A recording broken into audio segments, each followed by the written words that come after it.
Hello YouTube family, તો કેમ છો બધા? મજામાં જ હશો. તો ફરી એકવાર નવા વિડીયોમાં તમારું સ્વાગત છે. તો બધાને જય માતાજી, જય દ્વારકાધીશ. તો ચાલો આપણે આજની રેસીપી જોઈશું. અને આજે રેસીપીમાં શું છે એ મને નથી ખબર, પણ આપણે વિડીયો જોવાનો છે. શેક સુધી વિડીયોમાં રહેજો. ચાલો તો આપણે વિડીયો સ્ટાર્ટ કરીએ. હેલો ફ્રેન્ડ્સ, તો આપણે રેસીપી સ્ટાર્ટ કરીએ. તો મેં અહીંયા એક પેનમાં પાણી લઈ લીધું છે. એમાં મેં 1 ચમચી જેટલું મીઠું લીધું છે. ત્યારબાદ અહીંયા મેં મોટી સાઈઝમાં ફુલેવરને કટ કરી લીધું હતું. તે એમાં એડ કરી અને આપણે તેને 2 થી 3 મિનિટ માટે બોઇલ કરવાના છે. તો આપણે 2 થી 3 મિનિટ માટે ઢાંકી દઈએ.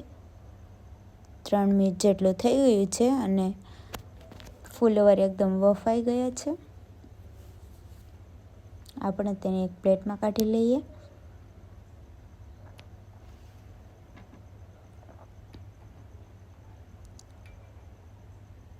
બધા જને આપણે બહાર કાઢી લઈશું. ત્યારબાદ એક બાઉલમાં મેં 1/2 કપ જેટલો કોર્નફ્લાવર, ત્યારબાદ 1/4 કપ જેટલો ઘઉંનો લોટ, ત્યારબાદ 1/4 જેટલો ચોખાનો લોટ, ત્યારબાદ ગરમ મસાલો, મીઠું, હળદર, લાલ મરચું, ધાણા જીરું પાવડર, ત્યારબાદ લસણની પેસ્ટ. હવે તેમાં અડધા બાઉલ જેટલો ટમેટા સોસ એડ કરી દઈશું. ત્યારબાદ ઝીણી સમારેલી કોથમીર એડ કરી દઈશું. હવે બધા જ મસાલામાં આપણે થોડું પાણી એડ કરી અને મિક્સ કરવાનું છે. બધા જને આપણે મિક્સ કરી લઈએ. જરૂર પ્રમાણે પાણી એડ કરવાનું છે અને આપણે તેની ગ્રેવી તૈયાર કરી લઈએ. ગ્રેવી તૈયાર થઈ ગઈ છે. આ પ્રકારની એકદમ ઘટ્ટ ગ્રેવી કરવાની છે. ત્યારબાદ આપણે જે ફુલેવરને બાફેલા હતા તે એડ કરી દઈશું. આપણે તેને એકદમ ગ્રેવીમાં ડૂબાડી દેવાના છે.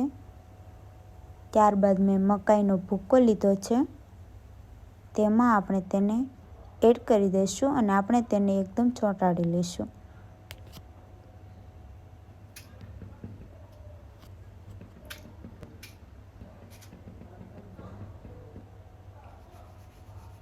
બધા જને આપણે સરખી રીતે ચોંટાડી લઈએ,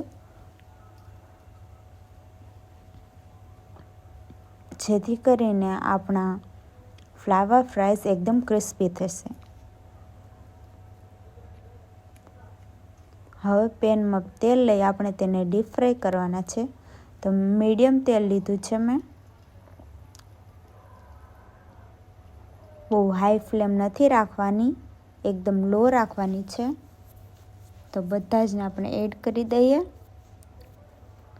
જ્યાં સુધી ગોલ્ડન બ્રાઉન ના થાય ત્યાં સુધી આપણે તેને ફ્રાય કરી લઈશું. થોડી વાર માટે ચલાવતા રહેવાનું છે.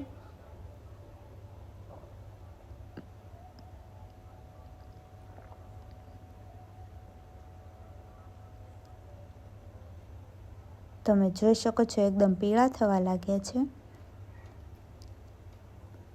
તો એકદમ ફ્રાય થઈ ગયા છે. હવે આપણે તેને એક પ્લેટમાં કાઢી લઈએ.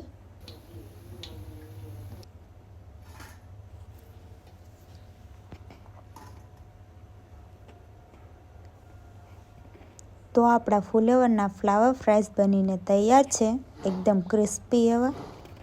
જો તમને આ વિડીયો પસંદ આવ્યો હોય તો વિડીયોને લાઈક કરો, વધુમાં વધુ શેર કરો અને અમારી ચેનલને સબસ્ક્રાઈબ કરો. તો જલ્દી મળીશું એક નવા વિડીયો સાથે.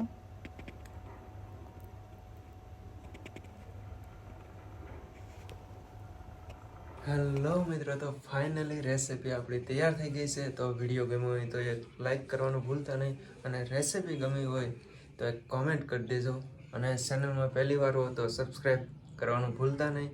તો હવે મળીએ એક નવી રેસીપી સાથે, એક નવા વિડીયો સાથે. ત્યાં સુધી જય માતાજી.